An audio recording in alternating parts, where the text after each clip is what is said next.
Hello, everybody. Happy Tuesday. It is that time again. It is power session time here with Habit Finder. Very excited to be with all of you today. We're going to be diving into a realm that many of you have been following me for a while know that I absolutely love, a realm that dives into sales and connection. We're going to talk a little bit about karma, a little bit about reciprocation. We're going to talk about abundance, a very hot topic these days.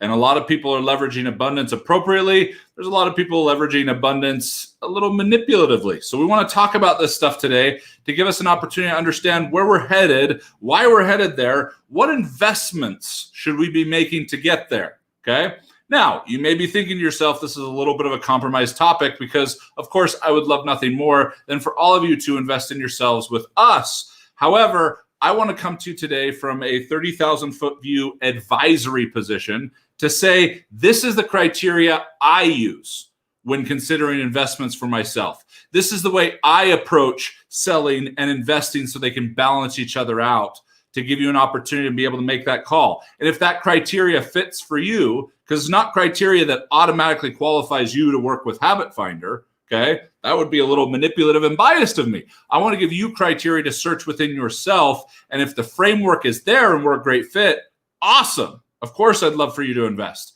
But if it's not, then don't. Okay? We're not going anywhere. We've been here for a long time. This is not a power session to make sure we end with as many of you investing with us as possible, because many of you already have.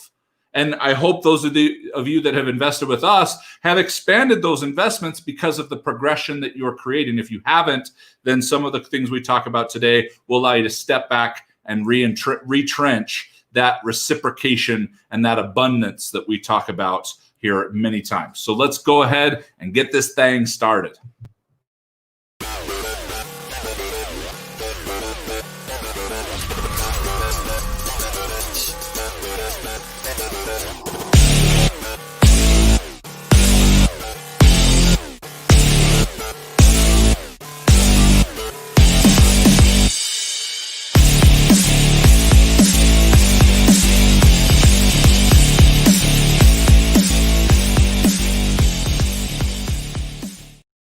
Hello, everyone, and welcome to this week's power session. Today, we are talking about the karma of abundance, the karma of sales. We're going to address some of the major challenges that people have when they become entrepreneurs, when a lot of their life is about selling their products or their ideas or their intentions to other people and getting them to buy in, whether financially, emotionally, physically. We want to talk about that reciprocation. We want to talk about that karma. That's what karma is. It's reciprocation. It's what you put out there is what you get back. It's what Og Mandino talked about in Scroll 6, that if I show up in the marketplace with these things, that's what I'm going to experience from others. So we want to taproot some of that. We want to talk about that in particular because a lot of our frustrations, a lot of our challenges, a lot of the objections that we run into with other people, if you look closely, you'll more often not find that they are your objections. They are your concerns. They are your hesitancies. Now, that's one thing that I love about sales. It's this mirror that you can't hide stuff from. It allows you to see stuff that you hide under really good intentions, really reasonable justifications. But man, the feedback you get from someone else you're trying to sell will teach you so much about your integrity, about your real intentions. It'll teach you about your habits. It'll teach you about that dialogue you've got going on in the back of your head. And guess what? We all sell. So if any of you are looking to sign off, you're like, oh, I'm not in sales. Everybody is, okay? You just may have a very particular or prejudiced view on what sales is, okay? A tunnel vision idea of what sales is. But if you've got anyone out there that you know that's looking for more abundance in their life, looking to increase their sales, looking to quit running into the same objections over and over again, please tag them. Please share this. This is exactly what they're going to want to hear. It's going to be some hard truths. We're going to be looking in that mirror today. I want to magnify it. I want to expand it so you can see what's really going on. What's the stuff that so many of us are trying to work around? Okay, yeah, Paul, I got it. But other than that, how do I make more money? Okay, yeah, I got it. Other than that, how do I find the right people? Other than that, we want to make sure we're not buying into an other than that mentality. Because that, other than that mentality, is what keeps us stuck in the revolving door of mediocrity, of frustration, of anger, of quit and obligation and everything else. We want to break free of that. But the fact of the matter is, we've got to be more accountable to ourselves in how we are wielding abundance, how we are wielding this balance between buying things, investing in ourselves, and selling things and trying to inspire others to invest in them. It's very difficult to try to teach abundance when we are not abundant in our own private lives. It's very difficult to sell abundance when we don't buy abundantly. However, that can be a slippery slope. Don't get me wrong. Okay, I completely understand that every great thing can be used in a bad way. In fact, those are some of the favorite things to use in a bad way, is the good things. Because then you've got people just going, oh, they're trying to help me. They're trying to serve, or, oh, that makes so much sense. And it was all just to get you to, buy a ketchup popsicle with white gloves on, or sell ice to Eskimos and all that other crap that is a manipulative and disruptive game to your psychology, because you've got thousands of people out there studying the way your brain works and know how it works better than you. So they know what buttons to push that you don't even realize they're pushing. I want to be sure, be sensitive, and be careful that I am not pushing a button here just to get you to buy stuff from me. I want to be really cognizant about that. I want to be really open about that, okay? If no one invests in Habit Finder from this particular power session, I'm totally fine with it, because you need to hear this stuff. Some of you need to get called out for you trying to rob Peter to pay Paul in terms of abundance. And some of you need to get reeled in, because you're just buying everything that sounds like it's going to be the next thing to help you break through. And you need to stop doing that, because eventually you're going to end up broken and angry if you're not already. So I want to make sure we're sensitive to those populations. I want to give you a chance to be able to understand this a little bit deeper. So first of all, it's the basic principle of reciprocity, the basic principle of abundance itself. Abundance is an excess to be able to share. So I want you to think about, if you're out there trying to sell something to someone, I want you to take a minute and think of the last thing that someone tried to sell to you. The last thing that was sold to you was you were talked into, or that you considered buying. I want you to think about the last few interactions. The last person that knocked on your door to try and talk you into something. The last telemarketer that got some creative way to get through to you by spoofing a number that had the same area code as you, even though they're probably in India or Philippines or something. I want you to think about your interaction. I want you to think about your disdain for someone offering you something, or any other feelings you might have. Maybe it's the opposite. Maybe when someone has something to offer you, it's just through the roof. Oh my gosh, it's so great. That's kind of me. Like when I'm home and people knock on our door to sell something, man, I kick back the recliner, I give them the stage, and I want to see what they can do, okay? And in fact, the last person I did that with at the end of last season, really impressed me, and so I swapped pest control companies. I loved our pest control company. It was fantastic. They were great. They didn't do anything wrong. But man, this kid showed up, did all the right things. He really showed up authentically and genuine, with hard work and perseverance. And he wasn't like the cable company people who kept coming back over and over and over again, being, hounding my wife and whatever else. He was very casual, very comfortable. So it caught my attention. I gave him the stage, and he was awesome. I love to be abundant like that, okay? I love to think about the server I've got, and not think of, did they serve me exactly the way I would want to be served? But I wonder what's going on in their world. I wonder what their experience. I wonder how new they are. And I wonder what it would mean to them to get a significant tip tonight. Those kinds of things, that's tapping into abundance. That's not, oh, look at Paul, he's so abundant. No, there's areas of my life where I still have plenty of work, okay? And there's areas of my life I need to reel in, like the abundance of eating. I eat way too abundantly. It's a big guy, okay? I'm joking. But there are areas where we're constantly calibrating our abundance. We're constantly calibrating when we buy and when we sell in our life. Not just like stocks, okay? But there are certain elements to the market of when we buy into us, invest in ourselves, and when we sell, that requires a balance. You can't sell stocks that you haven't invested in, okay? Unless you're a broker where you get to stand back and just play the game and make money on fees. When you're in the market, I can't sell you stocks that I don't own. Okay? I can't sell you a piece of real estate that I don't own.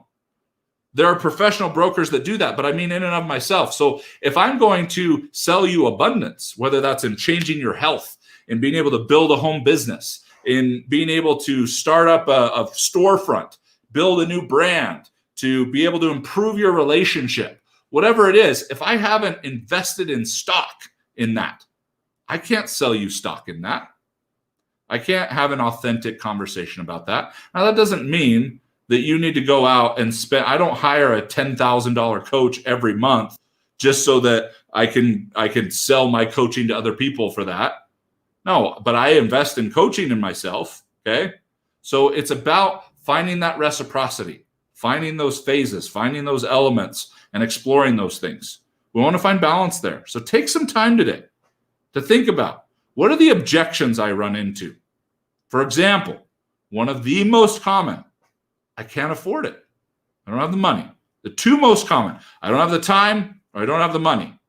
Neither of which are about the time or the money. We know that. But how many of you that get time and money objections leverage time and money objections for other things with your spouse, with the person who knocked on your door, with the upgrades for the event you went to, or whatever it was, how you're going to handle presents and gifts for a birthday or a celebration, where you're going to go on vacation. Like, do you show up with abundance? I'm not saying recklessness, okay? I'm not saying that if you're having a tough time paying your bills, that you should just go out and blow all the money in your savings account. No, but there should be a balance. There should be a ratio of sacrifice, okay? A ratio of sacrifice that we want to consider. So spend some time with that. And that alone can teach you a lot about why you're running into the obstacles that you're running into. I work with hundreds of couples that are entrepreneurial, okay?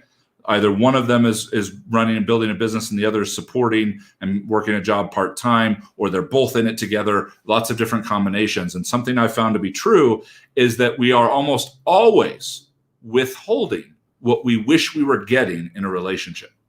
Emotionally, spiritually, physically, we are almost always withholding certain ways or applications of certain things, what we wish we were receiving, without even realizing that we're doing it. Might be in the words we speak, in our inflection, in our facial expressions. How many of us have wanted someone to come home at the end of the day and just be so super pleasant and so wonderful because we had such a long, hard day, but our face looks like this? And we wonder why they don't show up better, okay? So we want to understand that reciprocity. It's the same with money. It's the same with sales, with income. So many of you have such a toxic relationship with money. Man, like if money was a real person, they'd be super offended to try and be in a relationship with you in your life. Like you show up to a party, and you're like, hey, money, I know you rode with me, but hey, can you kind of stay over there? I mean, I like you, but I don't want people to think I'm in love with you. You know, I don't want people to think we're together. Man, money's going to be totally offended by that. And then we wonder why we don't receive it more abundantly in our lives. We can scrimp here, but they get mad at them for scrimping there. Let's start to check in the mirror, people. Let's start to explore abundance. Again, I'm going to share this disclaimer many times. This doesn't mean for you to go hog wild, to go crazy. I'm not saying you should start saying yes to every offer you see in your email and when people call you and you should join every opportunity that all your friends are doing. No, there is discretion, okay? There is an opportunity to be more responsible, of course. But man, if you're running into major challenges and growing your business and your obstacles, like Michael Jackson said, start with the person in the mirror. Start there. That's going to teach you a lot. You're not going to be able to resolve them there, but you'll learn which lessons, which obstacles, which challenges you might be disregarding. So that's the first piece. And the next one are two major obstacles to making the wrong investments, okay? No matter how good the product is, no matter how amazing the opportunity is, if you're going to start tapping into, and this is also going to help those of you who overinvest in yourself to pull back the reins. But if you're going to start opening yourself up to more abundance and you're going to go, you know what, you're right. I'm trying to sell coaching and I don't have a coach. I'm trying to sell investing in yourself even when it feels like a major sacrifice, but I'm not investing in myself even when it feels like a major sacrifice. And it's not always apples to apples. You may be investing in the product that you're trying to get them to invest in, but you've maybe moved beyond that. That's become a normal part of your life. What's the next investment that's going to stretch you and challenge you, okay? So I want you to consider two things when evaluating this before you just dive into any investment, no matter how good it looks. Number one, never invest in something because it's going to make your life easier, okay? Don't invest if your primary driver is to make your life easier. That's not investing in you. That's not how it works. If the allure, if the catch is like, oh my gosh, that system, that program, that seminar, that's going to make my life so much easier, don't go. Okay? And if you've already invested in it, spend some time working through that. Spend some time working through making sure you don't go there looking for ease, because it's a major escape, and you cannot be abundant and escape from life at the same time. They are antithetical. They are opposing forces. Abundance is open and out and connective. Avoiding is isolated and justified and rationalized. Okay? Try to sprinkle really good intentions on top of it and reason and all that stuff. Okay? So the first thing is be really clear. Am I investing in this because I secretly hope it's just going to make my life easier? And it may actually make your life easier. Okay? Like if you have to manually open your garage door and someone comes by and says, hey, we have this really cool invention that you just have to push a button and it opens your garage door for you. Oh, cool. That's awesome.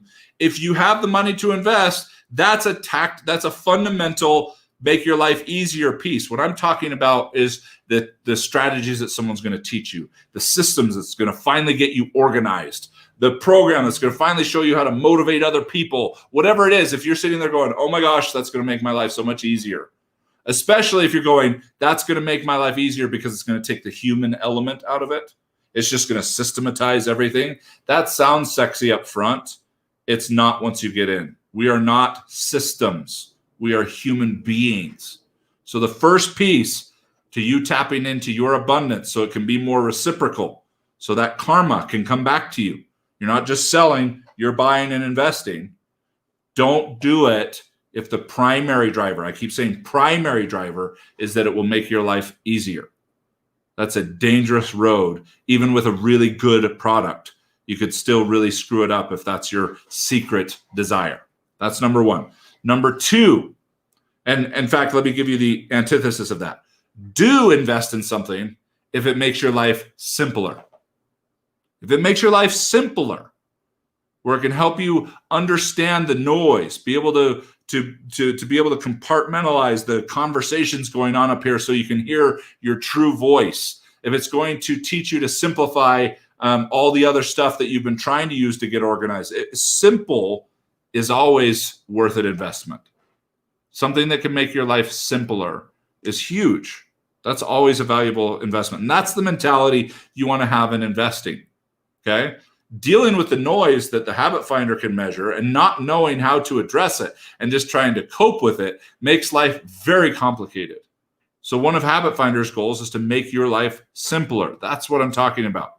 We want to give you a very simple assessment that takes you 10 minutes or less. Give you a very simple overview and roadmap of where the pressure points are that are supporting you, sabotaging you. Give you very simple principles and practices and processes to apply to your business to allow it to become simpler, to apply to your relationship for it to become simpler. Because when something is simpler, it's easier to work on. When it's easier to work on, you work on it more often. When you work on it more often, it will get better. When it gets better, you'll be happier and more fulfilled. Isn't that a cool equation? So seek simple, not easy. All right. Number two is don't invest in something because you're convinced it's going to save you.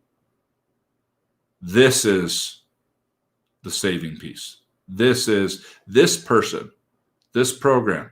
Oh, it's going to save me because I have been so battered and so bruised and had so many challenges. I finally get my break and this is it. I'm going to go to this event and I'm going to be saved.